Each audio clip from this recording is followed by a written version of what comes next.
Takže v tomto videu si ukážeme, ako sa modem správa v takých nejakých okrajových častiach pokrytia.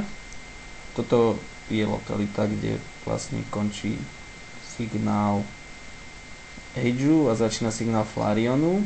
My teda zo skúsenosti vieme, že tu už signál Flareonu je od začiatku videa. Stále ťaháme súbor mizerným dátovým tokom, aby sme teda spravili nejaký dôkaz. Stále bol ten modem pripojený v automatickom móde. Manuálne sme sa pripojili iba na sieť Flareon, takže na krátky čas odpojenie.